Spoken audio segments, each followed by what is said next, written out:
I am in Houston, Texas. And if you're just watching us, this is the Coffee Q&A is your daily dose of coffee Q&A. Normally we do the episodes live stream most Monday through Fridays, 10 a.m. Eastern time. But today we're doing a little bit something special because I'm actually in Houston, Texas for the annual Specialty Coffee Association Expo. And I thought that let's do a recap because we did a very long live stream this morning. And now the day's over, show's finished. Show finished at 5 o'clock, and then I went out to have dinner, and now I'm out enjoying a cigar, the La Galera Imperial Jade. What's up, Rusty? How are you, my friend? So today, interesting day here at the show. By the way, Rusty, I was not able to run into Yasmina. I never got back to it after the live stream this morning. So, but she did message me. She's like, "Where are you?" I was like, "Oh, I'm here." So I'll go back to you tomorrow. So the show started, and a lot of interesting things to see. You saw a lot of it this morning before the show began, and oh yeah, of course, my friend, of course. Yeah, I actually walked by the HCA, the Hawaii Coffee Association booth, and I didn't see anyone that I knew, so I was like, I'm keeping walking. But we shot some video, we got some nice, interesting footage. But for me, the most exciting thing that I was able to see today was the Kogu booth. I know that Power Plant's not a big person on Kogu, but Kogu is a Japanese brand out of Niigata, which is the western side of Honshu on the main island. And I've been following them for about a year now, and I've been really interested in some of their products. And so finally I was able to, they came, and I was like, oh, this is like the most exciting thing for me. So I didn't make it till the very end of the show, like the last 10 minutes of the show floor. I was there. I was talking to their representative, and she was like, well, I said, can I buy some of this stuff? She's like, actually, yeah. And I was like, what can I buy? I'll buy whatever I can right now. So I bought some stuff. I think we're gonna do a live stream this tomorrow, where we're gonna use some of that. I was able to get some coffee to use as well. But the big news here in Houston is, so those of you who may not be familiar with a lot of what happens here, like we talked on the show about coffee cuppings and how there's pretty much a regimented process for tasting and critically evaluating coffee. And that is done through a coffee cupping. And the SCA, the Specialty Coffee Association of America, developed this methodology that we use today probably in the 90s. And then they updated it in 2004, so 21 years ago. And after these past 20 years, they decided they wanted to create something called the CVA, the Coffee Value Assessment Program, which is, oh yeah, there's quite a bit. Which is a new methodology of using extrinsic, intrinsic, and one more area of evaluation. And here on this channel, we started following this at least 2 years ago.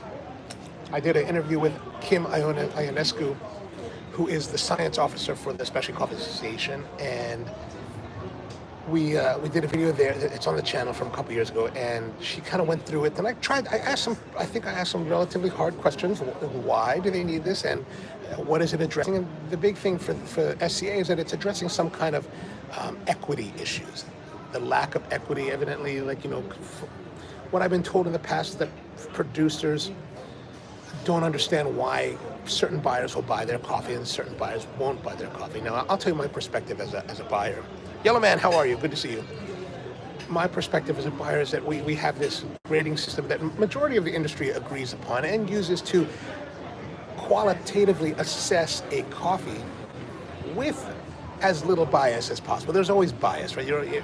Some people think that natural processed coffees are just fermented disasters that should never be allowed to be tasted by man, while other people love it. And this can be very regional, right? So for example, in Central America, and especially in Colombia for a long time, Colombia, through the FNC, the Federación Nacional de Cafeteros, which is the Juan Valdez people, they spent billions of dollars over the last 50, 60, 70 years developing Colombian coffee, a particular type of style of coffee, of wash coffee, clean, sweet, and that's kind of the whole trade of coffee in Colombia was based on that.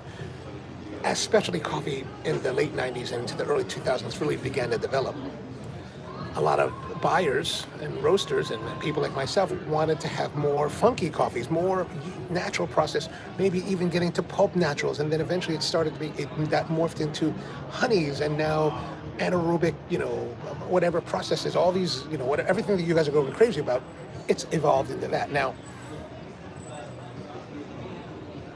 But back in those days, when I started out 20 years ago, the FNC didn't want to allow those coffees out of the country. Like, even if somebody produced it, they would not allow. And even if someone like myself was like, I'm working with this farmer, I want to buy this, because the FNC controlled exportation of coffee, they were worried about protecting their brand, the symbol of Colombian coffee, which is understandable. They put incredible amounts of money into it, and they will.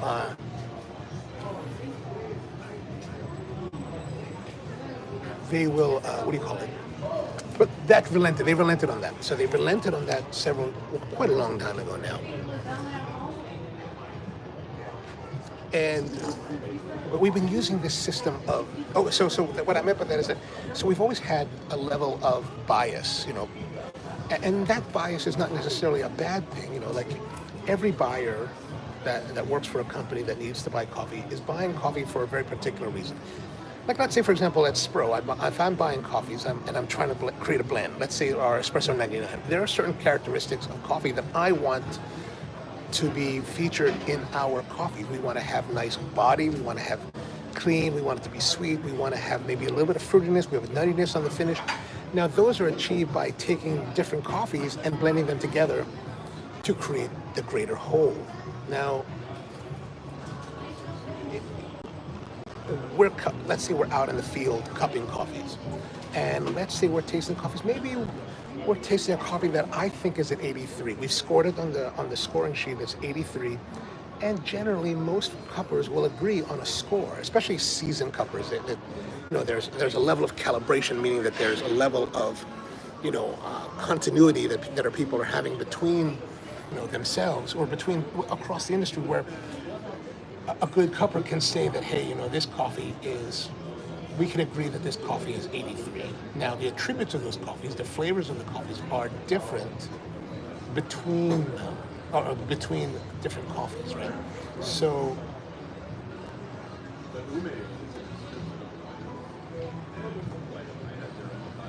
but we can generally agree that a coffee is of a certain quality level, meaning that, let's say, and it may not be exact. Like, I might say 83.5, and the person next to me might be 82, 82.5, 83, 84, but generally very close. Now, that coffee let's say we agree that coffee is at 83, and we may say that, okay, one buyer may not buy it. I might like it because it fits the need that I have for my coffee program.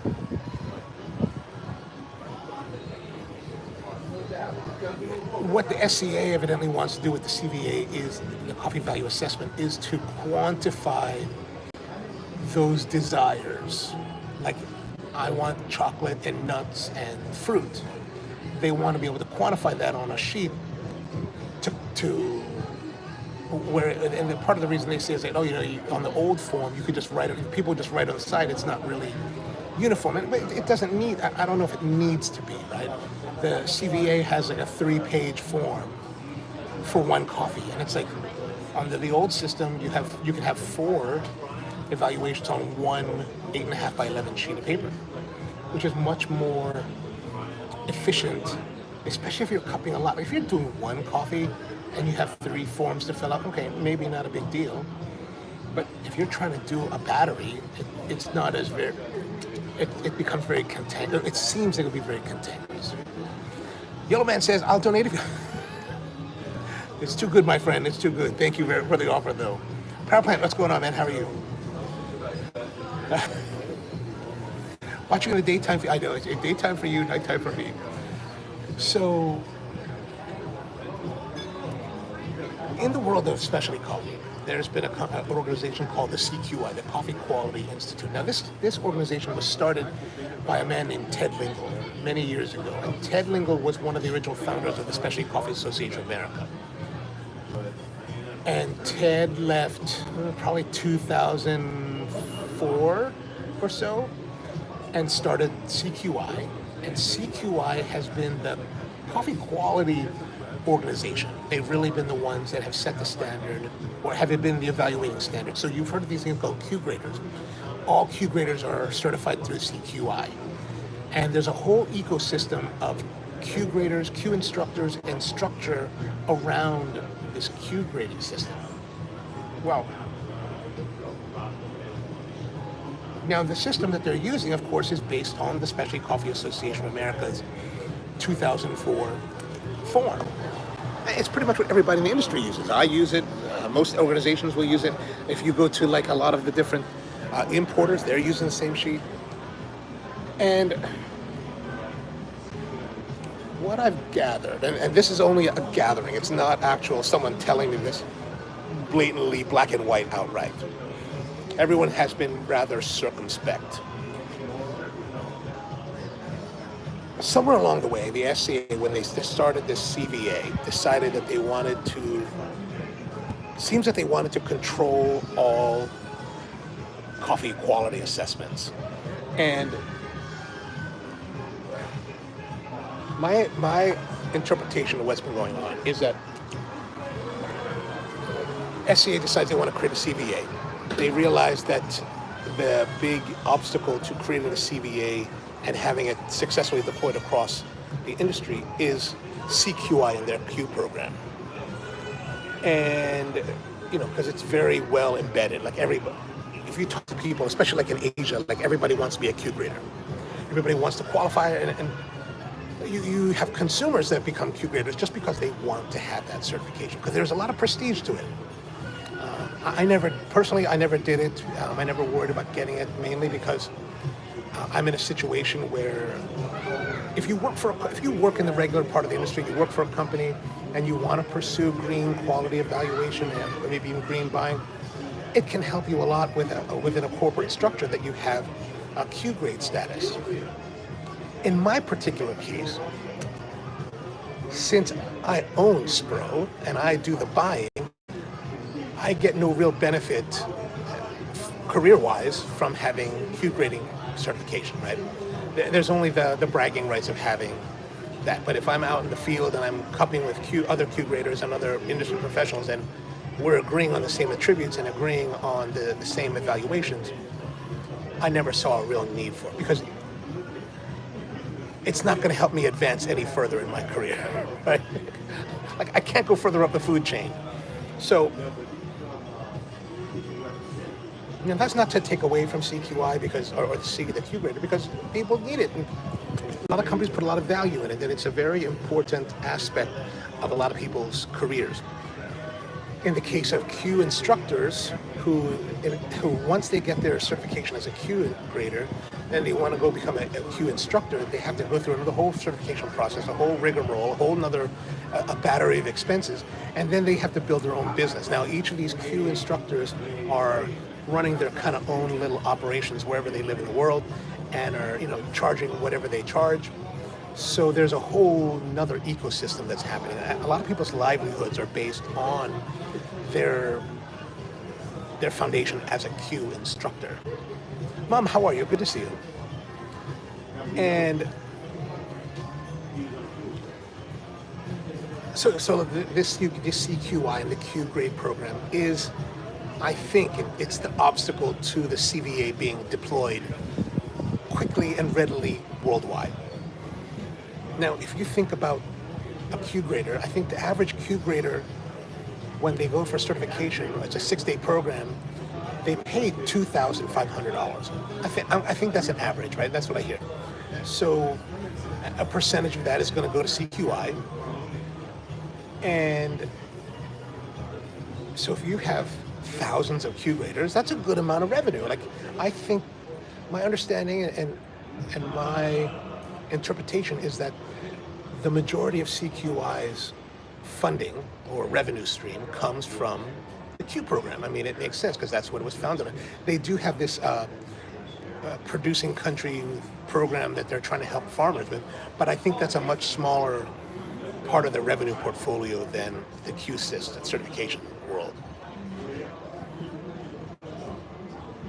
Now, from what I've been gathering, is the way that this has been going down is that the Specialty Coffee Association, or the CQI, has been using the SCA's, which is now the SCA, but the heritage of the form is the Specialty Coffee Association of America, not just Specialty Coffee Association, the newer version of it. It is it's basically their system of evaluation, which they will be abandoning by the end of this year. I think the way that they've been working it is that because they're using this, the SCA believes that they have some kind of rights to this program because CQI is using the SCA form. And it seems like there has been heavy pressure on CQI to relinquish their program to the SCA. And the SCA now is planning on, which has happened, and this has been finalized in the last 2 days, which has rocked a lot of the specialty coffee work. A lot of people, I went to 2 events today. One was an event hosted by the Specialty Coffee Association to talk about the CBA. And the other one was another event for CQI Q graders to talk about what's going on. And the Q graders are definitely very upset. They're very unhappy because it basically hit them like a ton of bricks from left field. And maybe to the credit of the CQI board of directors, the current CQI board of directors evidently are all new. They came on board in November. So they've been kind of like playing catch up, and I guess they're getting broadsided by all this because they don't know what they came on to do their volunteer thing, and then they get hit with this battle storm of controversy. So I'm gonna have a fuller video for the channel later, but I thought that this is some information that people probably want to know about as soon as I can, and some of it may be incorrect because I'm still trying to sort through the details that they've given us. But the SCA has taken over will be taking over the Q effective in September 2025. By the end of the year, the Q grade system as we know it today will cease to exist. Evidently, that if you are certified as a Q grader now, or if you are certified, or you become certified before September, you will maintain your Q grade certification for the next 3 years, which is the normal term of Q grader certification, or licensing, what they call it. And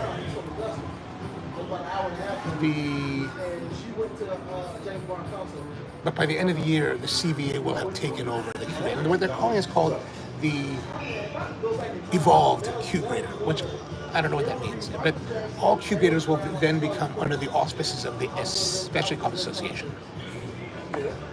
Power plant says, we are the Q resistance futile.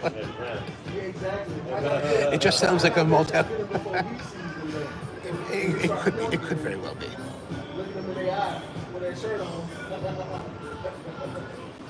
But my role is not to necessarily put not too much interpretation, just more like telling you what my impressions are and what I've been told. Like I said earlier today, this year I am an officially recognized member of the press corps here. So it has afforded me a little bit more access, right? Like the session we had with the Special Coffee Association was just for the press corps, and I thought it was interesting to see and hear their thoughts. And we asked some pretty tough questions. There was the guy from Daily Coffee News, Nick, and he asked some solid questions about it. And there's a couple other people that are also involved in Q that were in the press corps that were also like, what is happening here? A lot of the Q members are in a state of bewilderment. They don't know what to do. A lot of them have scheduled classes, certification classes for May, and have expended a significant amount of money just to order their special coffees, prepare everything in advance for the class that begins ostensibly in a week.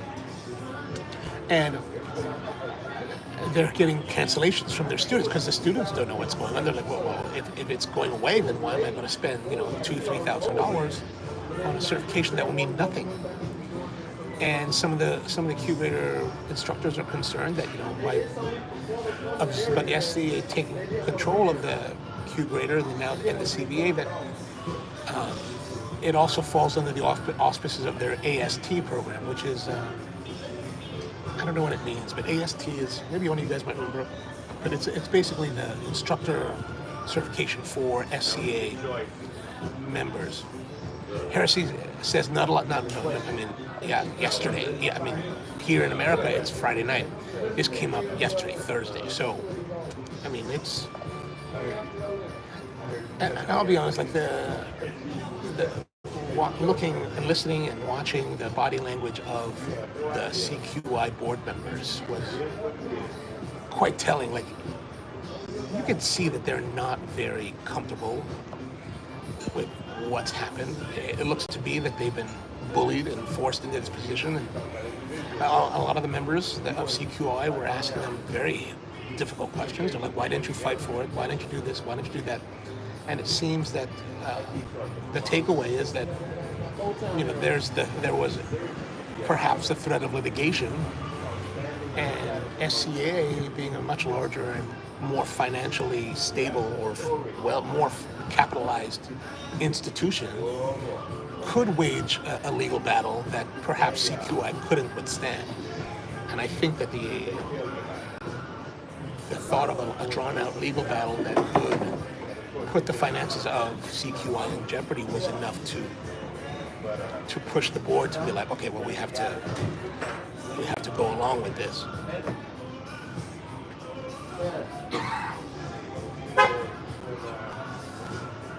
Which is a shame. But one of the other people floated out this idea, like, well, what's to stop? They were asking, like, one of the things I thought was interesting. They were asking, like, they asked the board, like, well, what's to stop now that the SCA is taking over, is going to be taking over the Q. What's to stop the Q? Can CQI go out and start another quality assessment program? And of course, that's not going to be possible. Even the board was like, no, we are not. CQI is not at liberty to do that, and it's not evidently it's not necessarily a takeover or a buyout of the Q from CQI. Evidently, there's a licensing agreement with the Special Coffee Association, where the Special Coffee Association will be licensing the Q program from CQI, and will be paying them a yearly fee. And I'm surprised. I personally was surprised that they said a yearly fee. I would think that they would want to have a percentage of each certified Q member using their program. But evidently, the SCA is also going to be funding or giving them, be donating money or providing funding for some of the other origin programs that CQI will be doing. Power Plant says, any other highlights of the show? Well, like I said before, you probably jumped on, is that I did finally get to Kogu. I was very excited. I know you're not a big fan of Kogu, but I'm a fan. I did get to buy some stuff.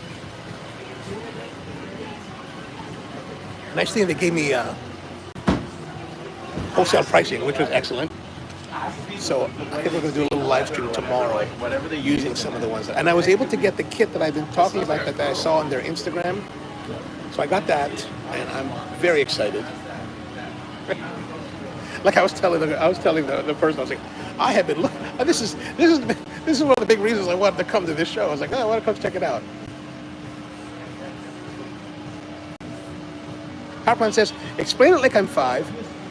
Why should the average consumer care about the takeover? Oh, it's not necessarily that the consumer needs to worry about this, because at the end of the day, the consumer is buying from a roaster, their coffee, the coffee's from the roaster.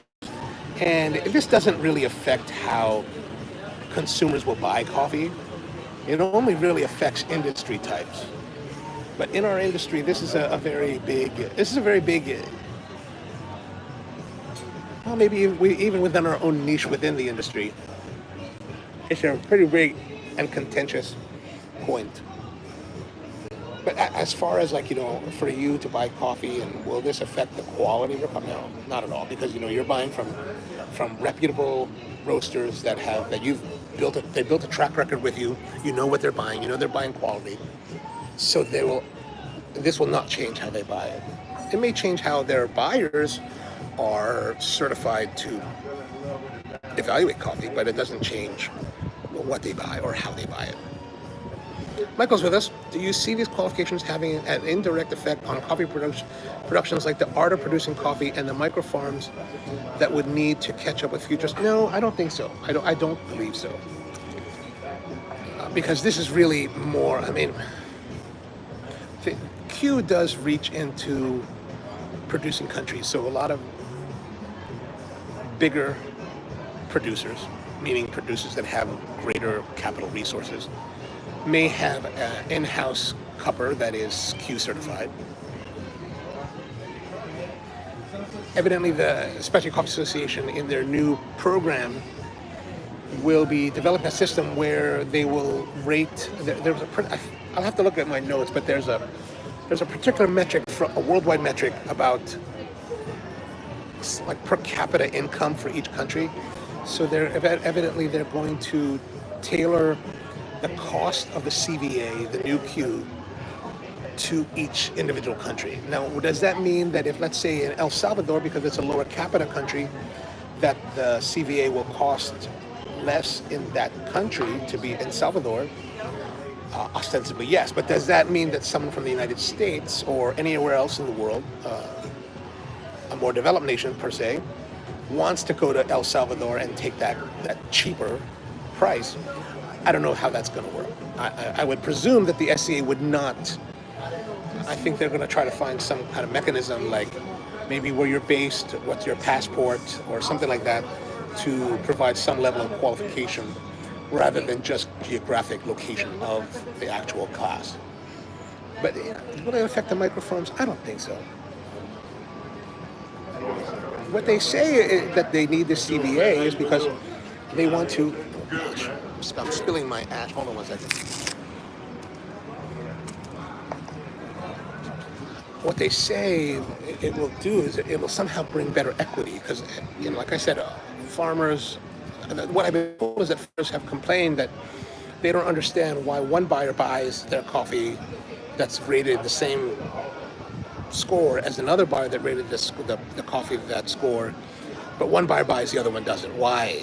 And they want to understand that better. And maybe that's something that coffee buyers are not communicating well to their producers.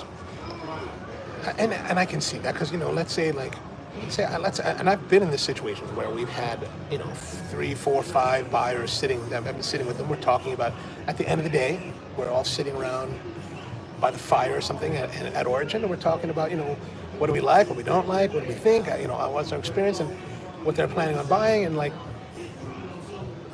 we may agree that a coffee is a certain quality level, but it doesn't have the attributes that maybe one person needs and the other one doesn't. And I think that maybe some of the producers would like to know why. Like, why did you came to cup our coffee, but you chose not to purchase it? We would like to know why. And I think a lot of green buyers have been deficient in providing that kind of feedback. And the CVA, with its extrinsic evaluation form, I think the goal there is to help provide that feedback. Like, this is what we tasted. I like it, I don't like it, like that. But they say it's supposed to remove the bias. Evidently it's supposed to remove bias by expressing bias. And I asked a question that of SCA that was like, if we have, let's say there's 4 of us here, and I say the coffee's 82, the other person says the coffee's 72, the other person says the coffee's 92. Are they all correct? Are we all correct? And they're like, yeah. And I was like, and now I've been in the field for almost 25 years. So for old timers like myself, change is always the most difficult. Change is always the most difficult for people that have been in it for a long time.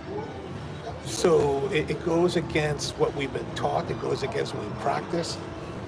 So I'm not sure if it's something that we need to learn. We need to change. I mean, it's very well could be that. Papa says, I'm glad you found Kogu, and I brought you some joy. It probably I am jaded because I see the Japanese stuff so often. I hear you. I hear you. I hear you. I mean, I get it. And, like I'll go to Japan, right? I'll be in Tokyo. And I only want to go to, like, the kisatens. Like, I've been to places like, Hitch and other places that are like that. And I'm just like, okay, they're doing Scandinavian style roasting, and they're doing all this new specialty coffee stuff, third wavy kind of stuff. I've been immersed in that my entire career. I don't care about that. Like, I go to the Kisaten, like, these guys are roasting dark, and they're doing like these weird brewing methods, and they're all like hardcore about their stuff. And I'm like, oh, this is interesting. But it's only because I'm, especially early on, I was part of the uninitiated to that. So I totally understand what you're saying. There was no tariff talk. I asked some people, different manufacturers, especially those that are producing in China, like, what's their thoughts on tariffs? Like, how is this price that you're telling me today going to be affected by the tariffs? One company, and I don't recall who it was now. I was shooting a video on it, so it's on a video somewhere that I have it. One of them said that they did bring enough inventory. I think it might have been the bomber guys. They said they've already brought enough inventory before the tariffs were starting to bring up that they can weather it for a while. The other companies were like, well, we're kind of, one company said they're holding off on importing product to the United States until they see it all fall out. Other companies were like, we're waiting to see what happens when a product lands, because, and this is what we've talked about in green coffee, like with a 10% or so import tariff on it. That tariffs, we understand tariffs are coming, but we don't know. There's, like, the current state of the CQI program here in America, when it comes to the tariffs, it's a state of chaos here. Nobody knows what's going to happen. Everything's up in the air. So everyone's just kind of taking this method of waiting to see when the container arrives, what is CBP, the Customs and Border Patrol, what are they going to assess, and how much are they going to assess? And then they're going to deal with it. One company they did say they're holding off from floating a container here because, they can absorb 145% tariff. So, and it makes their product incredibly expensive. But I did see some cool stuff today. What else did I see? I saw there's a company, I think they're from Korea, Nutty, N-U-T-T-I. They have a portable espresso machine. The guy called it like a portable Lamborghini, and when the shot took 90 seconds to pull, and he was using a capsule because you can use regular coffee and do it by hand. The Nutty, but I was kind of like, oh, it's kind of cool. Battery powered. It'll do upwards of 15 shots of espresso. And it was pretty cool. And then I ran into my friend Gautam Kambergeri, who is the owner of Brewing Gadgets in Dubai. So he was showing me at the Time More booth, there's a new espresso machine that they were showing there that I don't remember the name, but it was actually pretty nicely featured.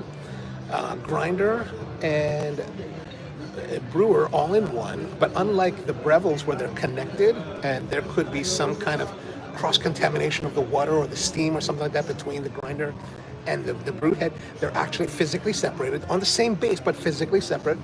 So that mitigates that problem.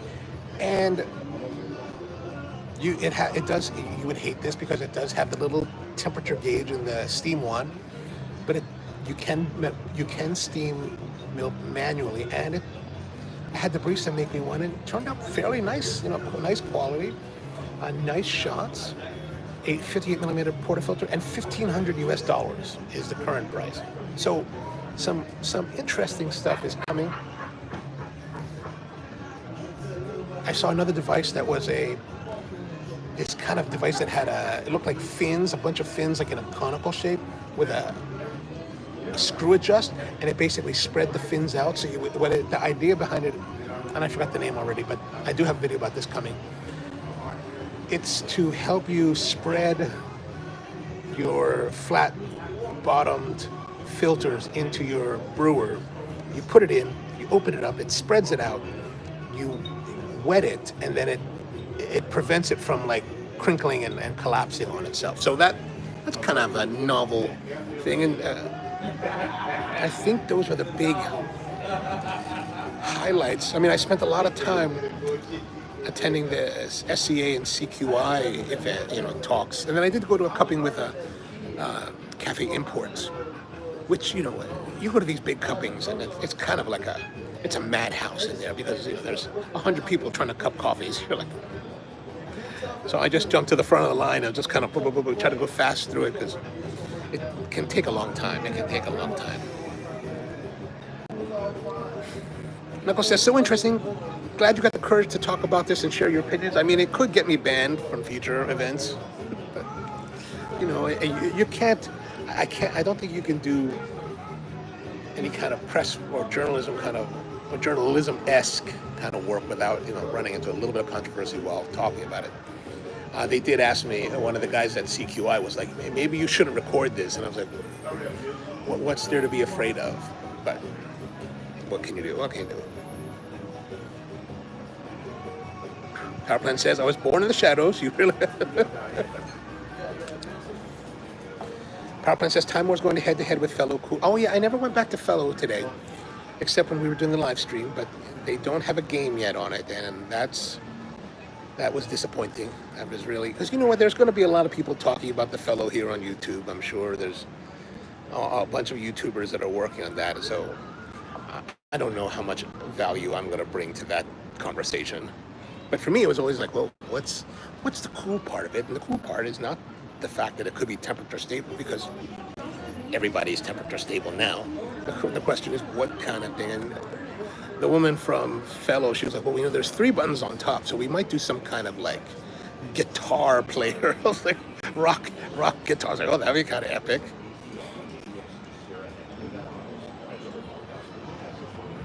Did I meet my milk? No, she, like I told Rusty at the beginning of the stream, she did message me and she was like, did you come by the booth? I was like, you didn't come by the booth. I said, I'm sorry, I came by. I told her I came by in the morning, but you were hanging the sign. She was like, oh, when I was on the chair. I was like, yeah.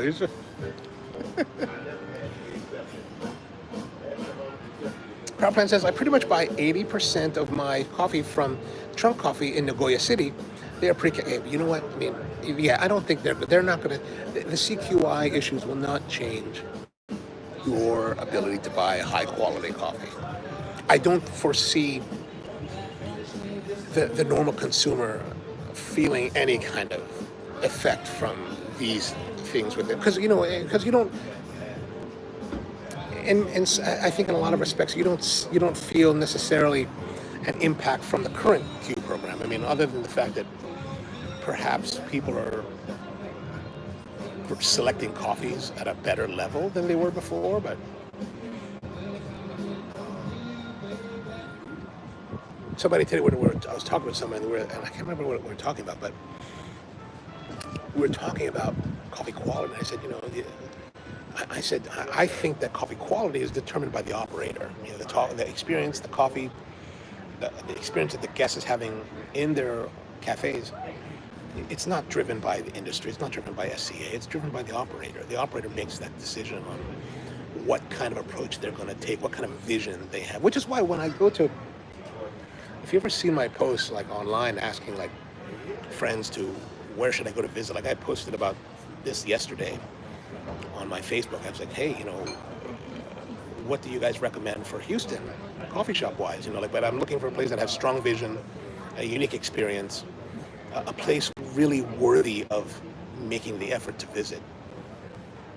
And I try to put those criteria on that because it's one thing. A lot of people are like, oh, you could when you go to Austin, go to Proud Mary's, and I'm like, okay, I've been to Proud Mary's in Portland. It was very nice, but it's an Australian cafe, and it's to my mind, it's a typical Australian cafe with a typical coffee shop experience. So it's like that's not exactly what I'm looking for. Something like maybe like Marcus Young and I were talking today. Marcus Young is one of the old school guys, and he now works for a company based out of Los Angeles.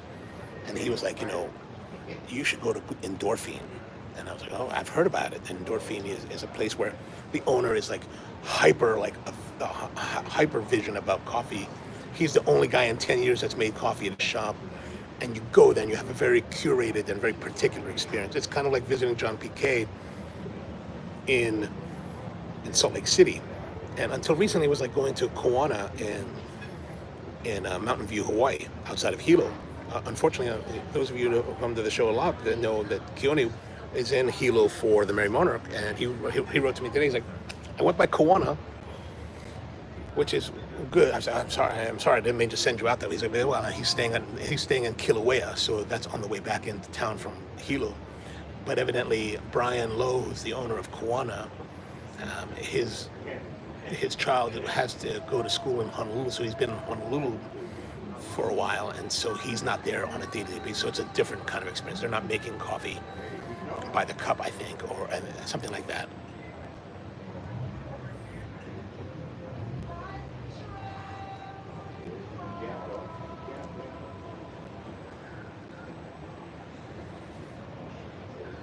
Power Plant Action, CQA doesn't handle Cup of Excellence. No, Cup of Excellence is a separate organization. And Cup of Excellence, while they do use a form that's very similar and reminiscent to the Specialty Coffee Association's cupping form, I think it is a bit different. Like when I look at it, it's different. I don't really use it because, and Cup of Excellence is not. It's not necessarily a certification program. What it is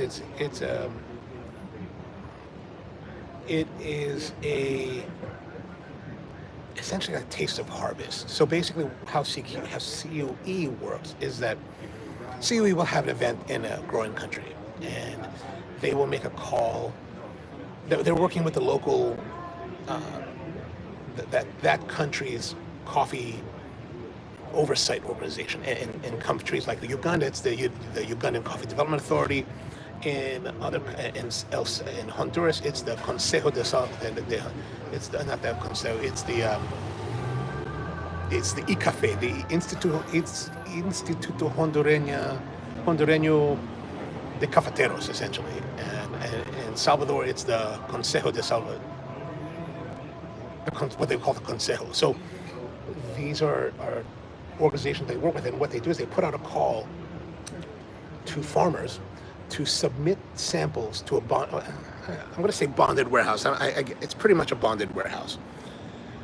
But bonded is really the term they use in whiskey production. But basically they identify a lot of coffee, a lot, not a lot, but a lot of coffee that will then be sent to this. Oh, they will send samples first for a national competition.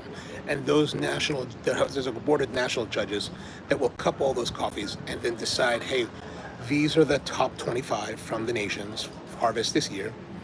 Then they will notify those producers that, hey, your coffee has been selected for the international competition.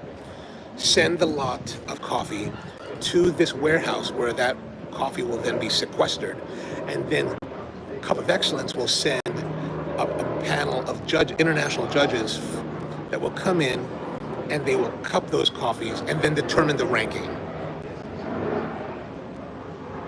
So it follows grading the industry typical grading of the 100-point scale, but it's not a certification course.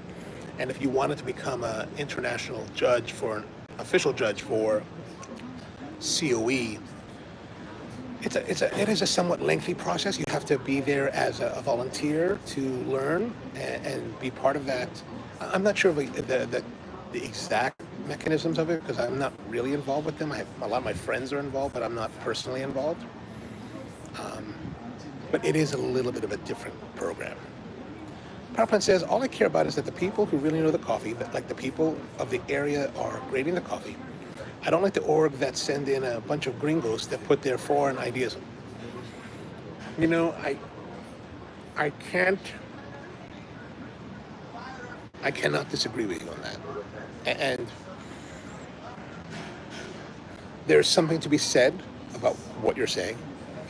The hard reality is that it's the gringos that are buying the coffee, right?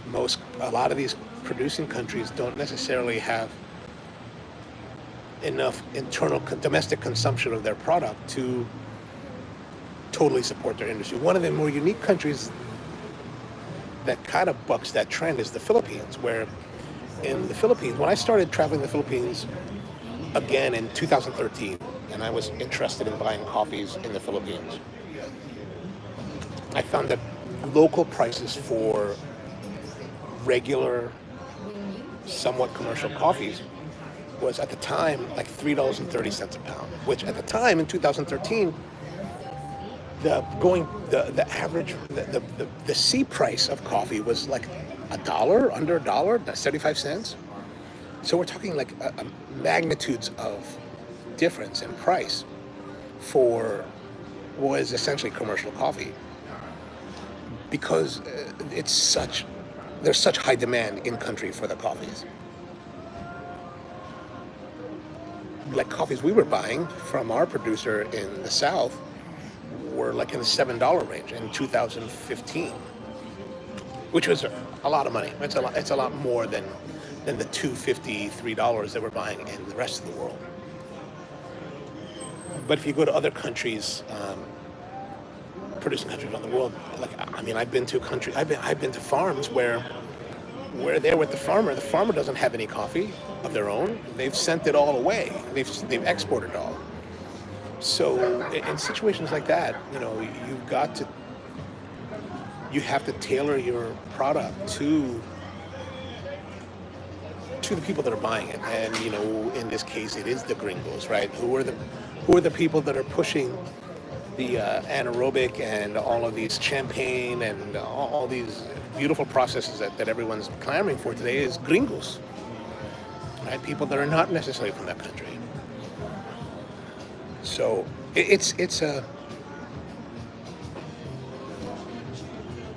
unfortunately it's not as easy an equation as we might like it to be.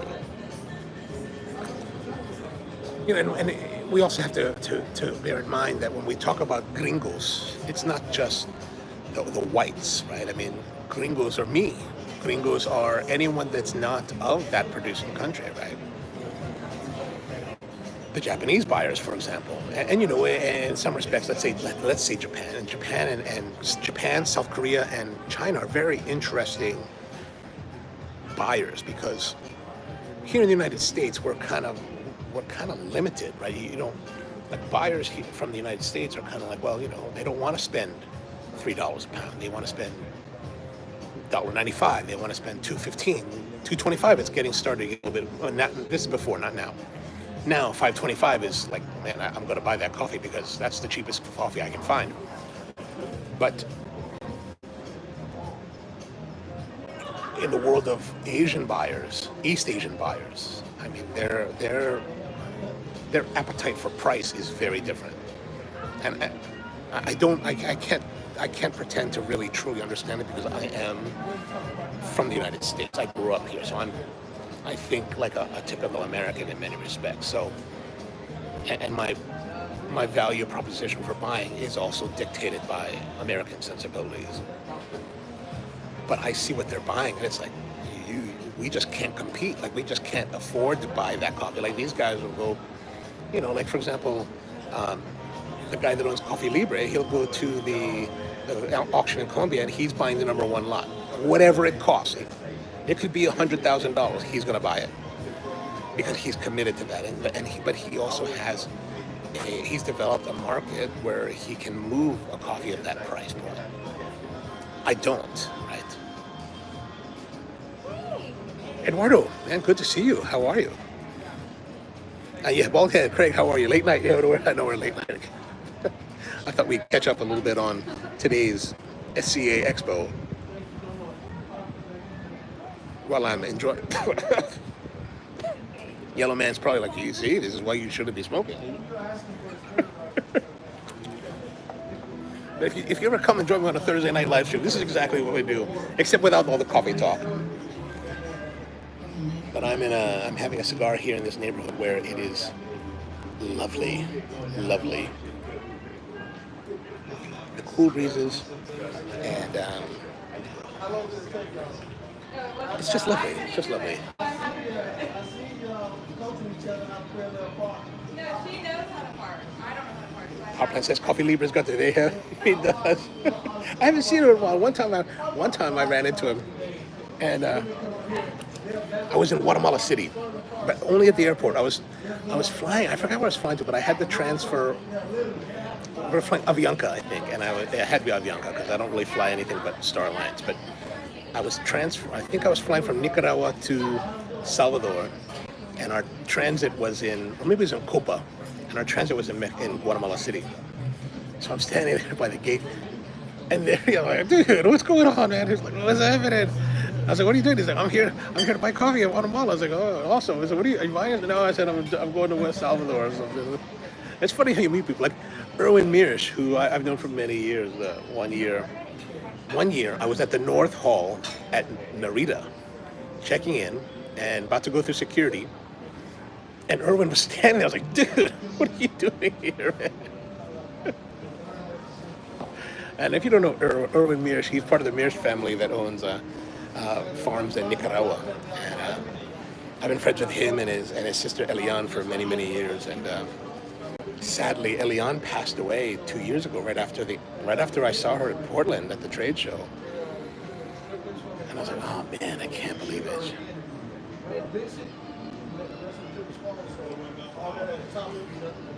Michael says tea culture influences their willingness to tea auctions. Oh yeah, I've heard. So a buddy of mine, Robbie Croen, owns he opened a new, he's worked for across the tea industry. We met over 10 years ago at Tea World Expo, became friends, and like he's told me some stories, like, you know, like he's an American buyer, and he's developed wonderful relations with different tea gardens around the world. Truly a tea expert. Like if I ever have questions for tea, I'm always like, hey Robbie, I got this question for you. And he was like, you know, there's Chinese sellers that won't sell me anything. They'll sell me nothing because I'm not worthy. And I was like, oh man, that's crazy. Like, especially the pours, the aged pours. Like, I can't even buy some of it. Like, well, I think he finally told me one time he did get a very rare pour, but that was after like knowing this seller for like 10 years or something. I was like, wow, man. He had to prove his worth, right? Not just some like Wilo that is just there to take. Rusty says, and the USBC is going to... No, the USBC is not going on in Houston. USBC already happened. I don't know. I don't remember all the... I think it happened at Black and White Roasters in North Carolina like last month. But what's happening here is the World Coffee Roasting Championship. I saw Joe Shu, who's from Osir Coffee in Taiwan, in Taichung. I saw him briefly today, and I'm presuming that he's their rep. So, and Joe's excellent, so I'm sure things are going very well. But if you ever have the chance to watch the coffee roasting championship, it's kind of boring. Like even in my role as a rep, I was kind of like, this is kind of boring. What's happening? Like, if you go there, like you look at what's going on here. These guys are roasting on these strongholds, and they're cupping over there, and who knows what's happening. It's not a visually exciting event. Powerplant says, I said it before, but I used to live across the street from the original Coffee Libre. Oh, I forgot about that. I've been to that location. I like all the concrete and kind of grungy looking. I like that place. That place was sweet. Decorators are old. Yeah. Oh my gosh, that was a long time ago. Who won the USBC? You know, I don't know. You know me. Even when I was involved with the WCE, I never really paid attention to what happened in USBC.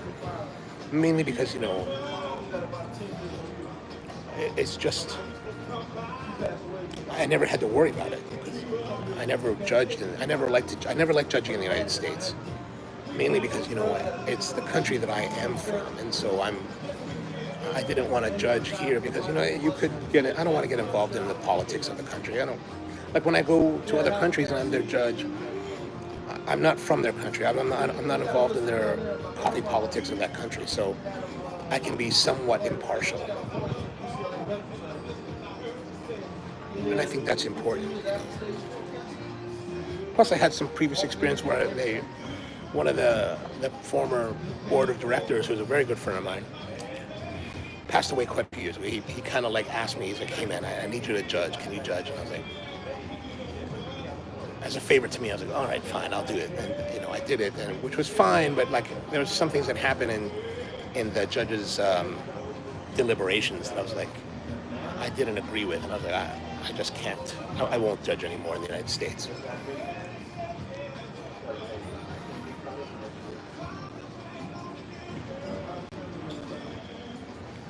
But yeah, so tomorrow we're going to be back onto the show floor. Did you ever go to Tenerosa in South Korea? I have not been to Tenerosa. Where have I been in South Korea? I've been to Libre. I've been to, what's the one with the seal? Fritz.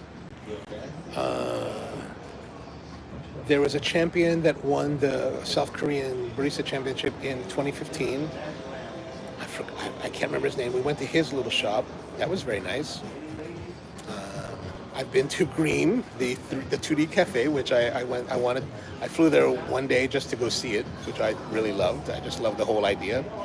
And it was after I built the Café du Spro, which had I gone and seen that before I built the Café du Spro might have actually become a 2D cafe. I did build a 2D chair one year.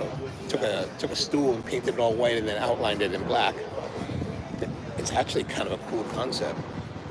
But the coffee wasn't spectacular. It was just a cool concept conceptually. Maybe that was Tenerosa's. I don't think so though.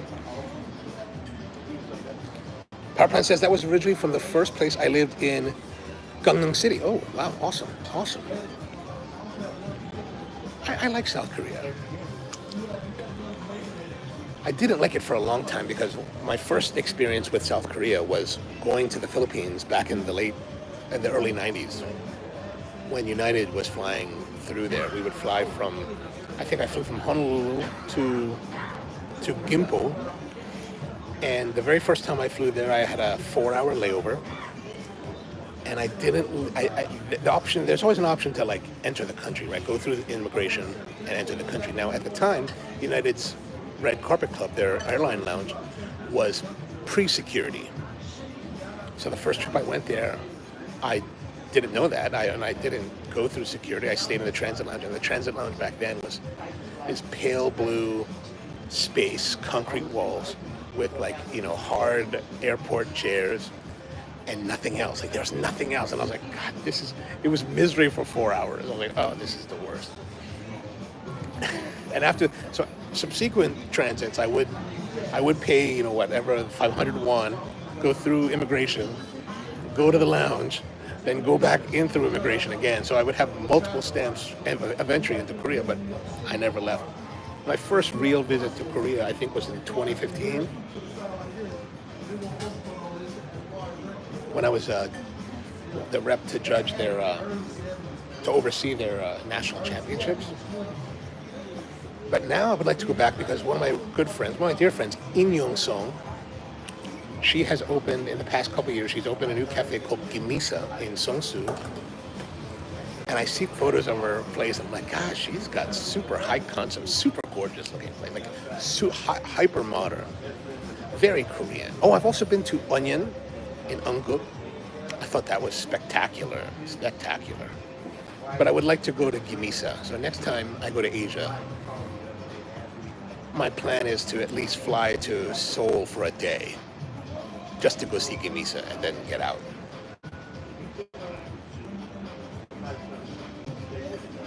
I'm a big South Korea guy.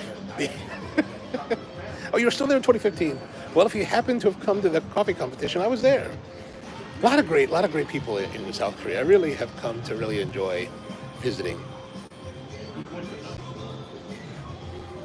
Someone turned me on to this place. I don't remember the neighborhood, but I have it noted on my Google Maps, so I know how to. I've been there multiple times now. But it's one of those like alleyway kind of like Korean barbecue joints where they have like the actual like binchuktan type of charcoal, and they're cooking it over fire. Man, I brought all my friends there. It's such a wonderful place. And then I've told you about that that marketplace where they have the dumplings. That I'll go there and like I'll just go there and buy dumplings and then head to the airport. Their kimchi dumplings are just like super. They're too hot for my Filipino taste, but I'm like, I gotta eat more of it. But tonight I went to a place that Michael Todd turned me on to. He was like, go check out this place in Chinatown called Rice to Beat You, and get the beef brisket flat rice noodle soup. Stellar. Like when I first tasted the broth, it had more of like a star anise kind of flavor. It wasn't really spicy. And I asked, the lady was like, do you want spicy? I was like, yeah, spicy, please.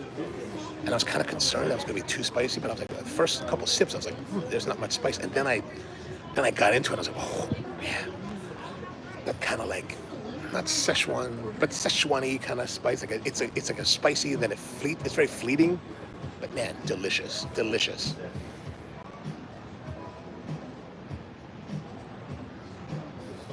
But yeah, tomorrow, there's still a lot. There's so much. I don't get a chance to really to see a lot of the show. There's a lot of stopping and talking with people.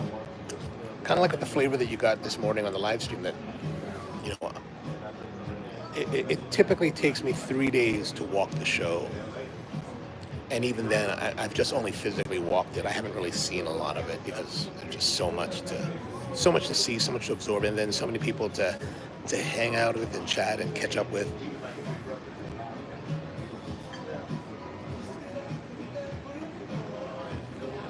But tonight is really nice. Like earlier today, it was pretty hot and humid. Now it's cooler and breezy. It's a nice night to be out. And when if you ever come to SCA, there's a lot of parties that are free and you can go to, a lot of industry parties. Barista Magazine had their 20th anniversary party yesterday at Meow World, which there's a Meow World in Las Vegas that I wanted to check out. So I kind of wanted to check it out yesterday, but I just didn't feel it. At the end of the day, I was like, I got to my hotel like around 9 o'clock and the event was over at 10. So I was like, forget it. Tonight, some of my friends were like, are you going to come to the party? I was like, no. I kind of wanted to kind of chill and like hang out on my own. Although, the show ended at like 5 o'clock. So I was like, 5:30, I was like, I gotta hustle out of here because the local woodworking shop that's here in Houston, I was like, they close at 7. I want to go check it out. So I hustled out of there to go to the woodworking shop. I was like, all right, woodworking shop. And it's a Rockler, which is a national chain. And the nearest Rockler to me is about an hour and a half away in Fairfax, Virginia. So I go there every blue moon, but this time I was like, ooh. And I saw on my Facebook feed, Rockler had a 20% off coupon. I was like, what can I buy? So I got a bevel gauge. There's this bevel gauge that you use to measure angles. But it just kind of, you set it and it gives you an angle, but it doesn't tell you what the angle is. So you need to get the bevel gauge in order to tell you what the angle is. And I don't have one. And I was like, looking around, I was like, what can I buy? Like, I could buy wood, but then how am I going to get the wood home? If I bought a bigger tool, how would I get that home? So it's like, I got to think about like checking it in. So I was like, ooh, they got a bevel gauge here. So I bought that. It was $20, so I paid like $17. So it was, I got Kogu and I got a bevel gauge today. And the guys that had the filter thing, they gave me they gave me one of their tasting cups, and I got a cupping spoon from Cafe Imports. Oh, go ahead, it's in the car. What else did I end up getting? The guys from you guys saw this on the live stream this morning if you watched it, but the guys from Squeaky, they gave me a hat. I was like, ooh, a hat also.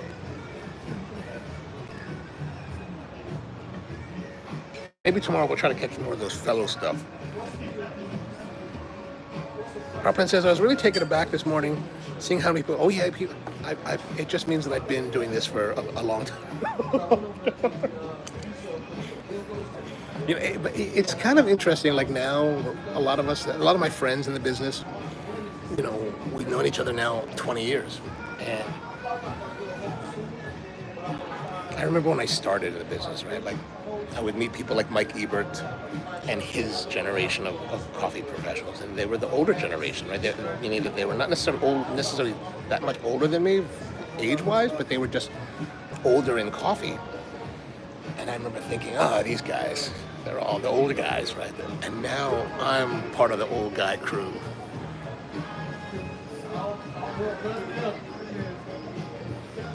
So I wonder how many of the young bucks in the industry today are like, oh, those old guys, they don't know what they're talking about. They're all third wave. They're all like late. They're all old school. They're behind the times. But it's nice. It's nice. And the thing is, like, the party part was like, a lot of our friendships were forged at the parties, because you would hang out and party and have a good time and hang out more after. But now everyone's kind of going to, you talk to everybody, like, what are you guys doing tonight? Oh, I go to party now, and I'm going to go out to dinner and do other stuff, go home, talk to my kids. Michael says, Parks is really cool place, nice small lumber yard with nice exotics. Oh, up in the Heights. Maybe I'll go there on Monday, because I'm heading to San Antonio on Monday to go visit my cousin. Her daughter is graduating from high school next month, so I won't be able to come for her graduation. So I told her I'd have her come and hang out for a day, and then after that I'm gonna head on Tuesday to Austin. One of my friends owns a cigar company called Romacraft, Mike Rosales. I called him up today. I was like, hey, I'm coming up. Said, all right. I said, good. I leave Wednesday. I was like, okay, good. I'll be there Tuesday. And then I called one of my friends that lives here. One of my friends that I grew up with lives here now in Houston. And he had asked me like a couple months ago. He's like, hey, if you ever come to Houston, man, he's an educator at a private school here. He's like, maybe you could come talk to my students. And I was like, I'd be happy to come talk to your students. I called him up last week or 2 weeks ago. I said, hey, I'm going to be in town. And he's like, oh, man. He's like, this is finals week. I was like, oh, man, I'm sorry to hear that, but, it's nice. So tomorrow, he told me today, he's like, tomorrow we're going to pick you up and we're going to go to like Tex-Mex or barbecue. And I said, all right, man, whatever you want to do, I'll go check it out. I'm not really... But there was a time when I used to be really hyper-focused on trying the best restaurants in any city. Like we went, that one year, we were in Anaheim in 2011. And I was like, let's go to Providence. So a bunch of us went up to Providence in Los Angeles. Had a great time, but it was just like, now I'm just kind of like, whatever comes my way, I'll be okay with. Popline says the circle of life it is such a trip, man.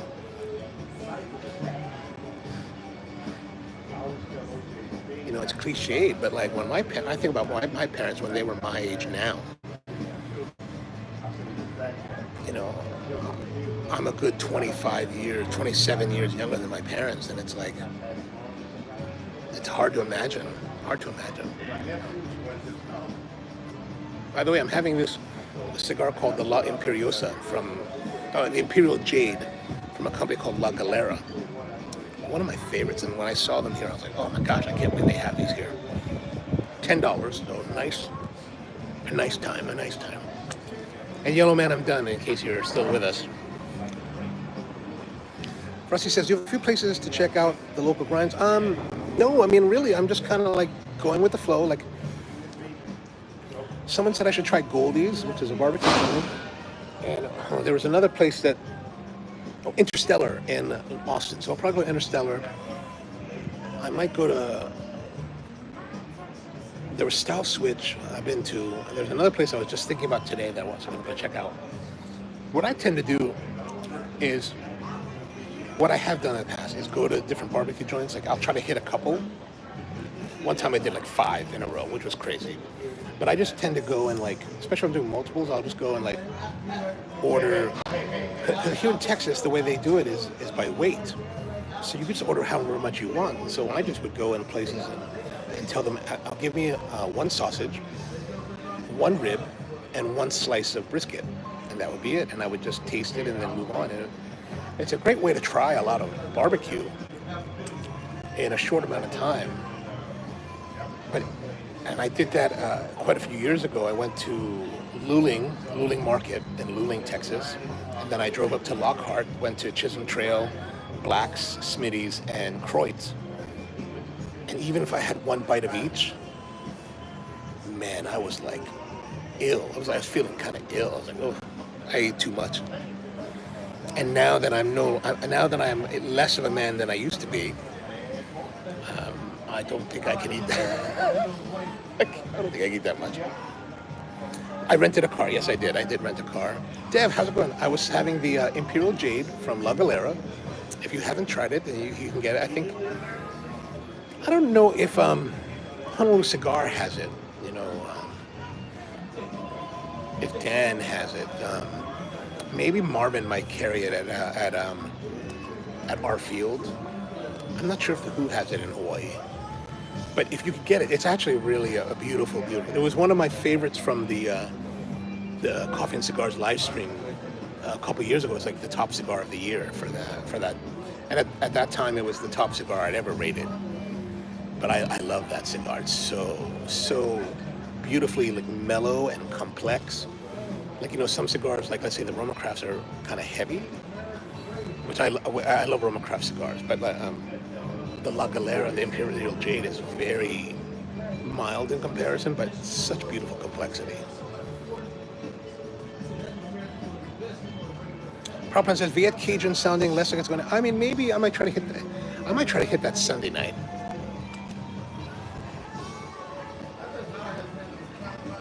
There's still time. Yeah, tomorrow night I just decided I'll let them choose. Because I haven't seen my friend Jack and his sister Pam in quite a long time. Well, I saw them over the summer, but it's been a while since we've hung out. So I was like, he's like, my sister's going to come. I was like, oh, excellent. I'm excited. I called up Gautam and I was like, hey, Gautam, man, you want to come out to dinner? He's like, oh, I've got a party to go. He's like, all right, you go to the party. So. Oh yeah, thank you. We have to thank George for that. Absolutely. That was Rusty was with me the first time we spoke that in New Jersey. It was really an excellent time. All right, so I guess that's going to be it. That's the recap from day one. Going to go back and tomorrow and see what we can see, and hopefully it'll be a good. I think it'll be great. It's going to be a great time as always. Even though that, you know, Power Plant pointed out earlier this morning that I was like, I seemed very reticent to go, or that was yesterday, and I was reticent to go, but now that I'm here, it's like, I would have missed out. It would have been a mistake not to come. No, thank you, Rusty. I appreciate that. All right, so back again tomorrow with a little bit more live streaming and shooting more videos. So hope you have a wonderful day or night, wherever you happen to be in the world. Dev, I'm very envious that you can watch the Merry Monarch at a decent hour. I was not able to watch the Aloha Hula last night. I was by 10 o'clock. I was like 11 o'clock. I was like, I was supposed to go out with a friend of mine. And I called him. I said, hey, I'm tired. I'm exhausted. I can't make it. So, all right. So you guys have a great one, Eduardo, Craig, Power Plant. Dev, I hope you have a mom. Good night. Hope you guys have a great one, and see you soon.